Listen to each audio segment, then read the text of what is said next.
हे सगळं बॅकग्राऊंड जरा वेगळं दिसत असेल कारण ऐन दिवाळीत मला मुंबईला यावं लागलं एका महत्त्वाच्या कामांसाठी. मी दिवाळीचा फराळ कसा मिस करू. निलेश दादानी मला त्याच्या फार्मोत्सव ब्रँडचे इतके छान छान पदार्थ दिलेत ना.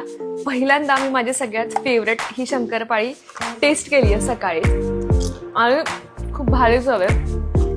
एवढी चुजी आहे ना. मला आईच्या हातचाच फराळ खूप जास्त आवडतो बट हे सगळं खूप टेस्टी आहे. सो आपल्याला ना बऱ्याच वेळा असं होतं की घरातले सगळेजण वर्किंग असतात किंवा काही कारणास्तव आपल्याला तो फराळ बनवता येत नाही एनिथिंग.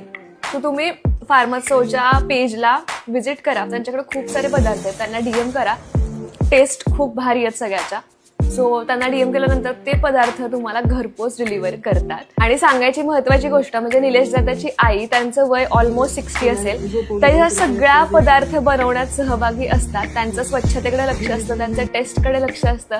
त्यामुळे तुम्हाला तुमच्या आईची हातची चव जरी चाखायला नाही मिळाली तरी हे त्यासारखेच सगळे सुंदर पदार्थ आहेत. सो तुम्ही सुद्धा बाहेर कुठेतरी राहत असाल आणि तुम्हाला फराळ मिस करताय तुम्ही तर एकदा फार्मसोच्या इंस्टाग्राम पेजला नक्की व्हिजिट करा. तुम्हाला जे पदार्थ आवडतात ते त्यांच्याकडून ऑर्डर करा. दिवाळीपर्यंत ते तुम्हाला मिळून जातील आणि फराळाशिवाय तुमची दिवाळी अपूर्ण नाही राहणार. सगळ्यांना दिवाळीच्या खूप साऱ्या शुभेच्छा.